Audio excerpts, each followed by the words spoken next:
Destination marketing in China. Now this is thoughtful.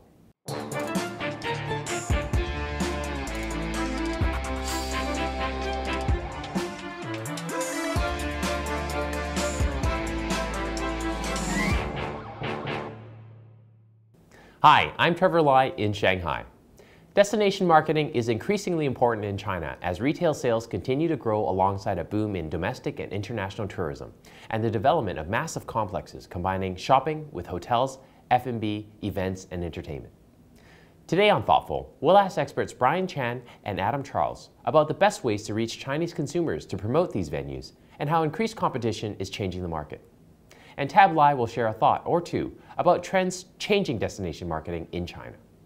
But first, with us is Delphine Lignieres, founder and CEO of China Rendez-Vous. Delphine, welcome to our studio. Thank you. First, tell us a bit about China Rendez-Vous and the type of events that you organize. China Rendez-Vous is actually promoting lifestyle events, and we have developed actually several events to promote the boating industry first.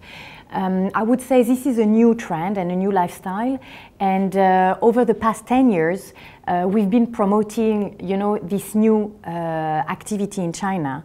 Boating industry was just starting in 2003. I would say there was only 2 marinas, and now you have over 250 marinas, and it's still, continuing to evolve and to boom on that side. And obviously they're building on the idea of domestic travel and destinations across China. Indeed. And that's why we are working as well on other things. For instance, we have created a new show called Ski and Style. In China, the promotion of ski has been done through the sport angle. And what we want to actually introduce and show to the people here, it's actually ski is a destination. Beyond being a sport, it's a destination. You go to ski. And the whole après-ski life is very important. The platform we are creating are there to show that, some activities are there to connect people with common activities. Well, there's a larger lifestyle component. Indeed. It could be horse riding, it could be yachting, it could be classic car. We created the first concours d'élégance in China as well, with international and recognized experts worldwide. And all of that are actually platforms to network as well. What you want to spend on a boat, or when you are, doing something related to classic car, is to spend quality time with friends and family. And that's what we try actually to enhance and to promote. And how do you attract your target customers for each type of brand or style of event? We try to do focus event, with exciting activities, and that's how people are coming, because they want to share their passion with others. And we try to get things very high quality to make sure that they have a 360 degrees, experience around the boating life, around the polo life, for instance, around, the classic car world as well. We try to offer really a complete experience. And while you're attracting this attention for your events, do you find that Weibo and WeChat are useful tools for this, or because of your target market is reaching them more about a personal touch, a one-to-one, sort of referral? We use both, you're right, because it's personal. We of course know them and meet them, but after we keep in touch with them through WeChat, of course, because we have shifted a large part of the communication through WeChat, because this allows us to contact targeted groups, and to have more one-to-one communication with some of our VIPs, and we like that. Well, one of the recent statistics released was about the engagement of articles released on WeChat, for example. Do you find that your customers are actually responding to the types of articles or communications that you're sending them one-on-one, or do you find that there's still a bit of a gap between marketers trying to market and consumers actually consuming that content? What we realize is you have to be concise. You cannot, even though, we are sending a whole press release, for instance, on WeChat or other information, the most important things, is the introduction and the title. You have to be, precise and concise, and we see then that our news are forwarded. So this is a way we can actually see if people are reading or are interested, or yeah, this is interesting. From a business standpoint, do you look at ways to expand China Rendezvous's own skill sets or offerings to their clients? What we try to do is to create consistent events to make sure that in one event people will find what they are looking for. And it's true that there's a saturation in terms of number of events, but I think that in the end, people, you know, the high net worth individuals in China are mature enough now and will be more and more mature to choose and realize, you know, what they want. And that's what's happening as well with several high-end brands. They know better than before probably what they want and what they don't want. And it's important, and we try to stick to this as well. Well, I think the brands are more sophisticated when it comes to dealing with their target audience here and understanding the saturation really in their industry, especially when you look at fashion, for example. What's one of the things that surprised you about destination marketing in China from when you first started your business till now? The Chinese high net worth individuals now are more decisive and more, you know, they know what they want, probably even more better than before, and what they don't want. They travel a lot overseas, so in terms of destination, in terms of service, they have a certain level of expectations, and I would say this will change as well some industries as well here in terms of service and offers. So speaking of traveling overseas, that's obviously a huge trend as well, the power of Chinese travelers and high net worth individuals impacting tourism in other countries. So from your perspective, is there advice that you would give to overseas destinations that are trying to attract Chinese travelers? Yes, they have to adapt as well a little bit, but we start already to team up with some destinations like Dubai. We're working with Cannes and Monaco as well, and we try to develop more activities overseas as well, to create some content. So we have a China Night happening every year at the boat show in Cannes, for instance, and in Monaco, and we're developing as well a rally with classic cars, you know, in Europe through several countries, because Europe, the beauty of Europe is it's not that huge, so you can do events in several countries, and it's amazing. Delphine, thanks for being on Thoughtful China. Thank you.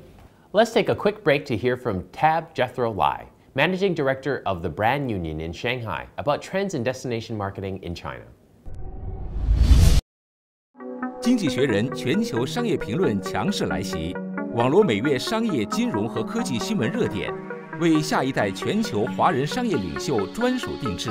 英语、简体中文、繁体中文3种语言模式，只需一键即可轻松切换。强力智能取词功能支持对任意段落或长句进行单独检索和翻译，海量信息只为您呈现。你的世界决定你的世界。经济学人全球商业评论即刻下载订阅。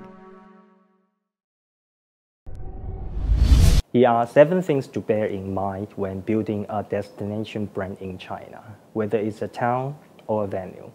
First, brand with uniqueness can appeal to a wider range of audiences.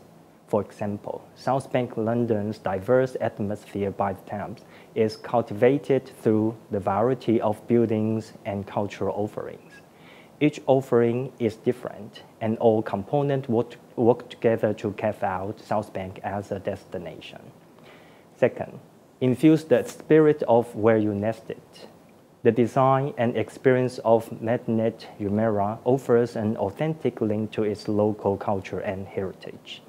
It is not only a landmark for tourists, but also an icon for locals by reflecting national pride. Third, use physical planning to deliver your brand promise. Taiguli was designed to create a never-ending ebbs and flow of movement. Its architecture and planning forms one of the 3 anchors. The result is a lively and energetic culture that sustains interest in the area over the long run. Fourth, depth of your offerings can be the basis for emotional connection. K11 engages its customer on a more personal level by creating a captivating environment based around art. Customers form emotional attachment to the brand thanks to the rich interactive experiences. Fifth, inspire and connect your customer through more interaction. Beyond its functional offerings like museums and galleries, Roppongi Hills acts as a focal point of inspiration by encouraging and engaging visitors to participate and interact with the brand's educational elements. Roppongi Hills brand offers customers something unique and inspiring. Sixth, turn your weakness into advantage. Atlantis uses its distance from the city center as an advantage by crafting its concept and identity around being a gateway. Finally, but not lastly, experience defines your brand. Customers may not remember what you say, but they will definitely remember how you make them feel. Thanks, Tab. We're back in our studio with Bryan Chan, Project Director of Shui Development Limited, and Adam Charles, SVP and Managing Director of Jack Morton China. Today we're talking about destination marketing, particularly mega malls in China that have opened up combining F&B, retailing, as well as destination experience marketing all rolled into one. Now, Bryan, obviously Soyeon is one of the most well-known developers in this market, and you're working on a big project in Shanghai. Can you talk a bit about its background and the strategy behind it? Sure. We're developing the hub, or we have developed the hub, which is a large mixed-use project in Shanghai, located in the Hongqiao CBD, which is actually directly connected to the massive Hongqiao transportation hub. It has the high-speed train, it's got the airport, and then we're part of this new CBD that's on the west side of Shanghai. And it's also, this CBD is actually also connected to the world's biggest convention center, which is now open. Our project, which is slated to open next year, 2015, has a large retail shopping component, both a retail shopping mall and what we call a Xintiandi, which is outdoor F&B and retail. We also have a showroom office component, which allows companies to showcase their products. We have a 5-star hotel that's also opening at the end of next year, and then we also have a performance and exhibition space. This is the hardware though, because I think what really makes it interesting is actually the people around it, right? People coming in from the transportation hub, more than 1 million people a day coming in. It's really a unique location, right? Because we have a CBD here. And so the whole project is really more than just the hardware. It really brings together these things that will then attract people from, whether it's from the convention, from the downtown, and also from the transportation hub. And these projects obviously are many years in the making, and at the same time you've seen in the marketplace the challenges that have faced a lot of the developers, particularly in the retail sector. So when originally this project came up and you were spearheading it, did you look at the trends and did you look at the struggles for retailers coming up and say, this is going to be something where we need to fortify the experience with the conference component, transportation, et cetera? Yeah, we definitely actually saw this coming. I mean, it's, China is very different, and I think as a company and this particular project, the hub, it is quite different from a lot of what you call, the mega mall, so to speak, because really it's bringing together it's an all-in-one experience that we've always wanted to create. From the very beginning, we didn't just believe that it was going to be a shopping place, but we believed that it was a place where people can then experience those brands, they can come here. Again, we're very fortunate because we have this transportation hub. We have the world's biggest convention center, so that brings a whole different group of people than a typical shopping center per se. So people are not expected to come here and just shop. They in fact will come here, engage, hang out, experience different things. We even have an airport check-in that's part of our project that allows people, again, it's part of the whole engagement process that we believe in, that makes it more convenient.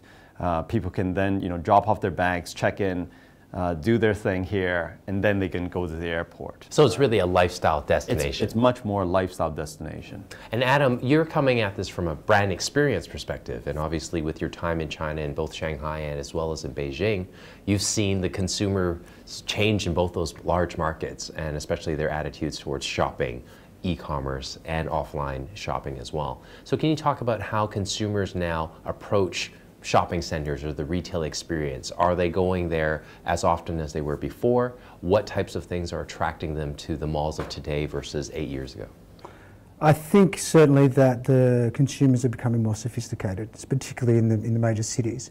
There is a lot more competition in the market now, and there's a lot more shopping malls coming on board, and I think it's the ones that are really looking about how can they create this integrated experience and this bigger experience are the ones that are going to succeed moving forward. I believe that, and our clients that are coming to us are really looking for how can we create experiences, engaging, immersive experiences that make it so much more than just coming for retail therapy. You know, food is at the centre of what a lot of what happens, and how can we create engagements that keep people coming back and keep people coming, make it very sticky to keep coming back to a place. I think one of the major trends moving forward is the digitisation of that space. You know, e-commerce is obviously on the rise, but e-commerce will live in total harmony with this offline experience. And I believe that the data that is collected and the data that people engage with as they go through will be able to get a whole picture around that consumer. So when the consumer comes, they'll get a very tailored experience when they come to a bricks and mortar development.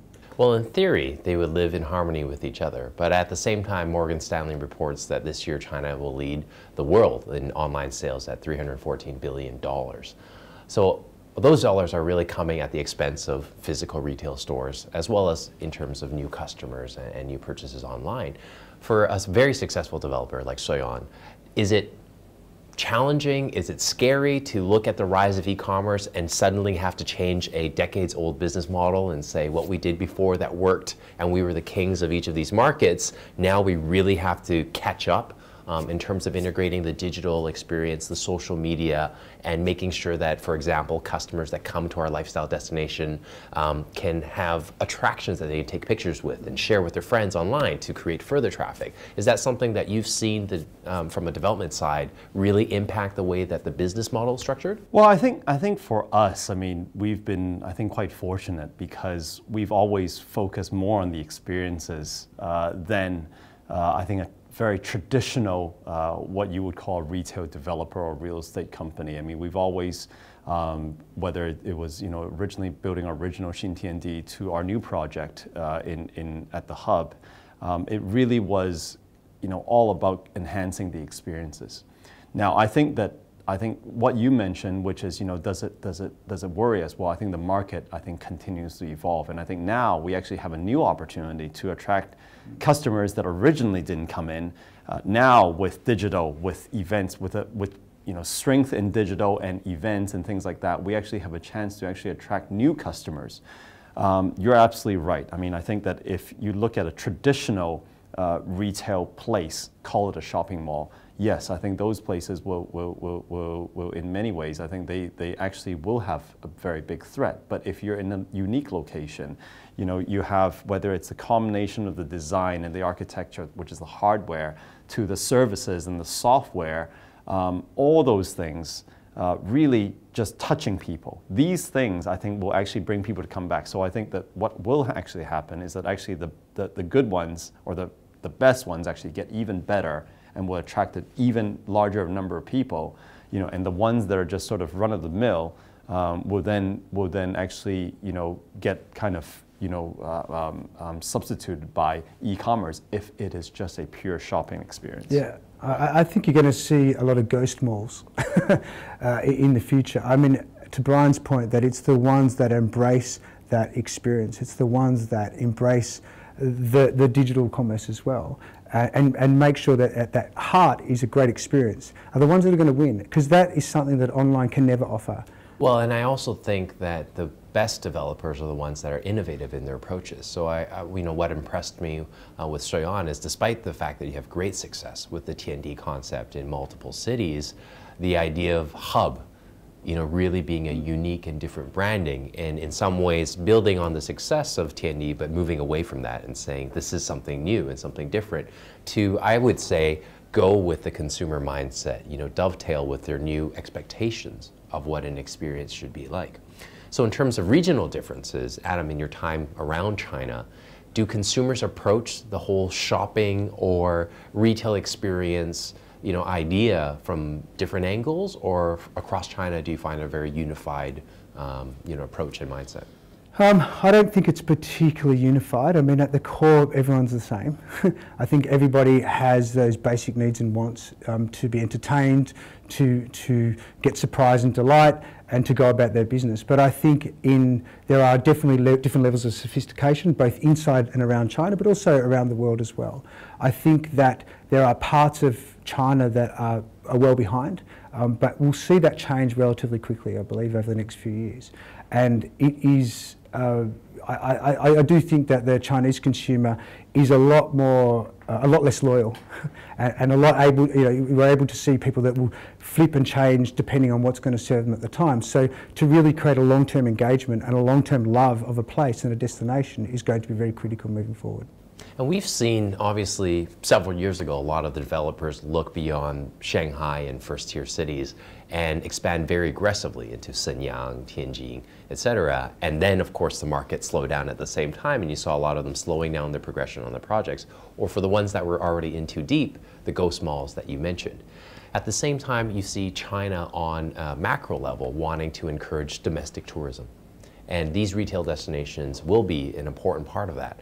So how do you work as on a corporate level at looking at other opportunities in second and third tier cities without overstretching yourselves and making sure that fundamentally you're strong, but you're taking advantage of this trend?